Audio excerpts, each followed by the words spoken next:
We know that this offseason there's some pretty big names floating around. The fact that it's already such a topic of conversation and we're still in the middle of these finals is kind of funny to me as well. But do you remember it always being this way? Like, do we always have... I know some years are very slow and quiet, and sometimes we've had some big names, but this feels bigger to me. Like, we are all just ready for the offseason to start because we want to see where, like, KD goes. Does Giannis get moved? Like, do you remember it being this way?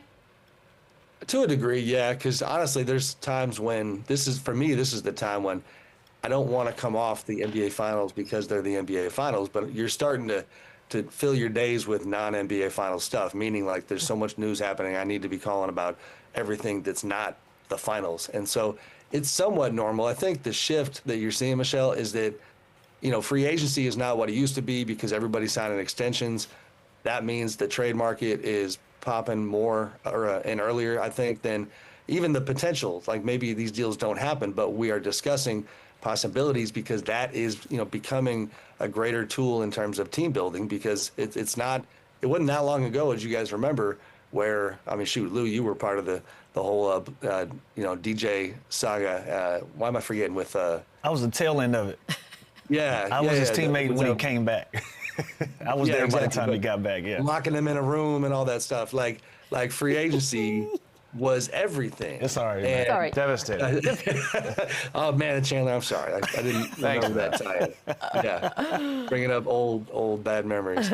But, like, the point is we would wait till July 1 or June 30 because free agency was front and center. It's not like it used to be, so I think that's partly why everything is earlier. Yeah, and it feels like KD will be the first domino to go in that. Everyone's waiting to kind of see where he goes. You see all the teams, all the names. What's the latest? How soon might there be a deal in place? You see he kind of blocked the Minnesota deal. Like, what do you think is going to play out there? I mean, on the one hand, Suns were signaling that it would be quick, but like we wrote the other day at our place, they clearly don't like what they're hearing from San Antonio, Houston, and Miami.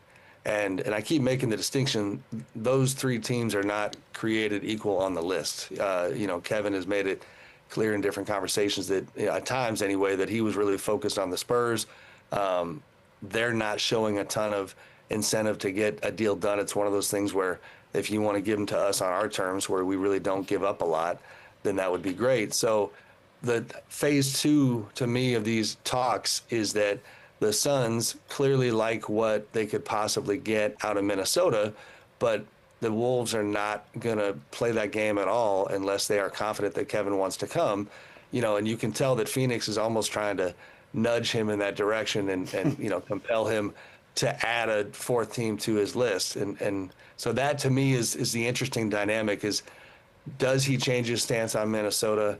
If not, when do they come off of that and maybe look harder at Miami or one of these other situations? So I still feel like we're a little ways away. Yeah, how much is this on the Phoenix Suns for how they've handled this situation? Like, it seems like they have no leverage at this point. Well, right? you can't tell everybody you only want to go to two places because now those two places are like, cool, you want me? Then I'm going to give you that nothing. KD being a little, is that KD being stubborn and saying too much where he wants to go because now it's putting Phoenix in a bad spot? Is it Phoenix not handling it the right way? Like, because it seems like they have zero leverage. No, I agree. I don't blame Kevin, especially he's spoken on this pretty candidly. Like at this stage, at this age, I don't feel like just getting shipped wherever they want me to go. So I don't blame him for trying to control it a little bit, especially if I don't know how he feels about this. But if he is, you know, potentially comfortable saying, all right, it's fine, I'll have another, you know, mediocre year in Phoenix and then just go ahead and have free agency next year and go that route. Yeah.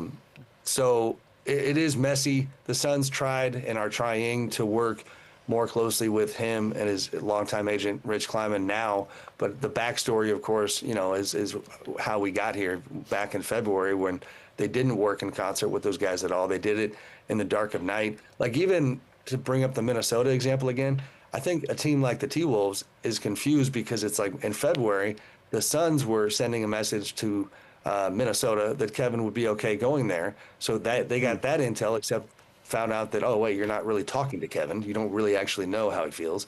So it has made the entire process wonky. And I think the biggest thing is they have to forget about everything that they gave up to get him. Nobody cares that you're trying to recoup as much of that as possible. Like the market is the market right now. Yeah, and even with Houston, Phoenix seemed to be underwhelmed with the offer that was presented to them for KD, and that didn't work out. You have any idea what was that offer or what wasn't involved in those talks with Houston? I don't on the Houston side. I mean, I know that Jalen Green certainly is, he wants to stay in Houston and appears to be concerned about not being there. So I think, you know, Jalen would be part of that deal. The thing is, you know, like, I know that, not to get far afield, but when the Rockets were looking at something with Giannis potentially, obviously that has not moved at all. Like Şengün would have been heading out in that one. So I don't know the exact Rockets offer, but you know, I also know they're a little bit like San Antonio, where they were pretty lukewarm, not on Kevin as a talent, as a person, any of that, but not in love with the timeline because of his age, and really not looking to give up too much of that young core to get him. It's interesting. So they're willing to put Şengün in the Giannis trade, but not for Kevin Durant. I mean, it's a different age. Yeah. I get it. But Well, Jalen Green, also- but they would put Jalen Green for Kevin Durant probably. Yeah. Yeah, because I don't think they actually thought that Şengün and Giannis would play very well together. I think that's part of it. And Milwaukee would, of course, be trying to, if again qualify. They're not doing anything. They're trying to keep Giannis, but you know they would want a guy like Şengün. Do you have a gut, like a feeling that, you know, when the season starts next year, where's Kevin Durant? I don't. I mean, I've been fixated on. I keep mentioning Minnesota. Like I think the dynamics there are so interesting. It's like maybe the comparison that someone made to me that I think is fair is that if you guys remember, like with Jimmy Butler, he signaled that he was not going to sign an extension with the Warriors. And lo and behold, he gets traded there. He signs a 2-year deal. Like, guys, you know, they signal things publicly, trying to control for as long as possible. But once Jimmy couldn't get from Miami to Phoenix, he had to give in and say, this is actually not a bad situation. Basketball-wise, I don't know how you guys feel, but, you know, the part of me that just enjoys watching good players play the game, I would love to see Kevin in Minnesota. I think it could be a lot of fun. But he's obviously not feeling it. But then also I think McDaniels is untouchable. So obviously Randall would be in that trade. I don't even know how it would look if McDaniels, because I would want McDaniels back. Like McDaniels and Randall for Kevin Durant kind of makes sense. But if he's untouchable, where do you go from there? They must have something. Yeah, I mean, I think Randall, it's a Randall Gobert kind of pick 'em. You know, I think the Suns, you know, I think are kind of mixed on that. I think, you know, Dillingham as a young guy, maybe coming back in that deal. But you're right, because part of the appeal of Jaden is basketball-wise is that Kevin wouldn't have to carry as great of a load defensively. You remember those early Phoenix days. He actually had his first season there. He had a wonderful defensive year, but he was just doing so much. Yeah. Playing alongside a guy like Jaden would be great for him. But yeah, we're not close to a deal actually happening there. Desmond Bane trade, that was a lot of numbers, 4 number 1 picks, which obviously it's a new world. We sort of probably need to accept it at some point. But what did you think when you heard that? The internet had a field day. That was certainly a fun place to go look. I loved it. I mean, Orlando, you know, for a minute this season looked, especially now that you see the Pacers making this push in the finals, and you see how kind of flat the life is in the East from a parity standpoint. I don't blame Orlando from feeling like, you know, we're not that far away. You know, they had major injuries, but when they were healthy, Paolo's looking like an MVP caliber guy. The defense is rugged and the type of stuff that is kind of, you know, close to the level of OKC at its best defensively. So Desmond fits what they do, the shooting that they desperately needed. Yeah, they gave up a ton of picks, and, you know, not all of them quality. You know, there's really I think about one that is kind of a prized possession. So I like it. Desmond's at a great stage of his career to come in there and help with the culture. You know, he seems fired up. So I think that, you know, in this world where it's like, all right, Boston and Cleveland are not going to dominate like we thought they were going to, and Cleveland could be back and be dominant next year.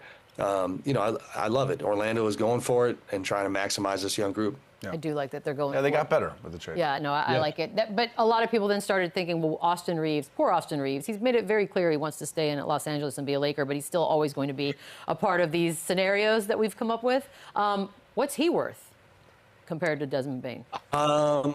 Man, today's NBA, it's going to be a monster number. I think he'll get it from the Lakers. And I don't think he's going anywhere. And, especially now that, shoot, if you're paying $10 billion, you could pay Austin Reaves. True. Look at him. He's a guy that the trade discussion with Austin is, it's largely been tied to the fact that that his contract was such a value contract, and then he got better and better. So I know that he's not trying to to take any sort of bargain basement deal for the Lakers. He's trying to get paid this summer. We'll see what happens. Sam, the Giannis thing has obviously been a hot topic too, and I'm not even going to bring teams or guess that game, but what percent would you say that Giannis is on a new team next year?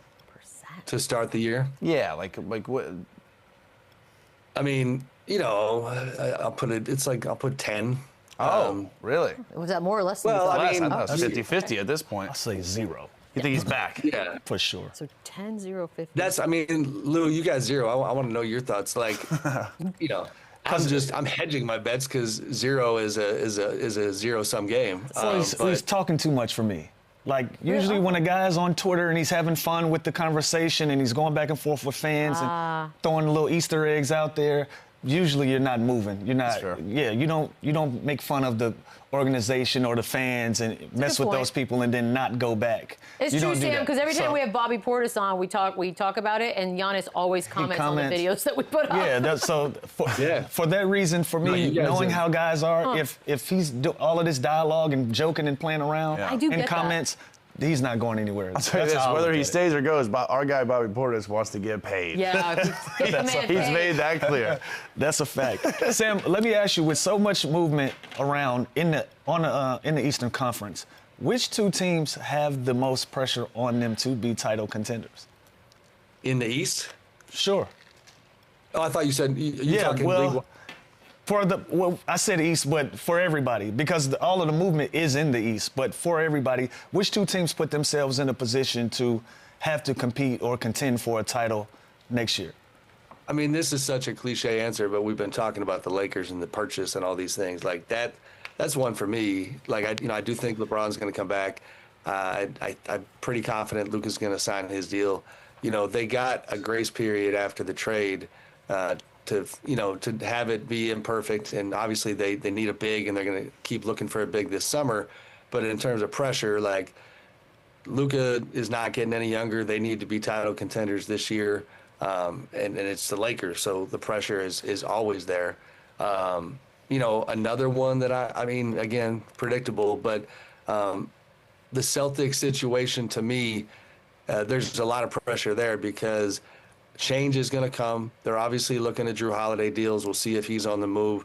But that window, it has gotten, is closing, but it's not closed. And you talk about guys that are champions and who, Jason Tatum in particular, who doesn't want to let go of that rope, and Jaylen Brown. I look at Boston and think, like, it's got to be right now because everybody's coming for you. That's tough. To me, it's Cleveland, Sam. I think Cleveland, they're so good regular season. They're returning everybody. Ty Jerome's the only free agent. Like, to me, you've had a great regular season, sick. Who cares? Now you got to do it in the playoffs and get over that hump. Yeah, we're not going to believe it. Donovan and his playoff history that we know now and the way that it ended. You got all that talent, number one seed, coach of the year. They to me, should run through the East. I wouldn't have had the Lakers on my list, though. Every team on my list would have been an Eastern Conference team. That's why I asked that. Oh, interesting. All right. Yeah. Sam, enjoy the game tonight. For your sake, I hope it turns out exactly how you want it to.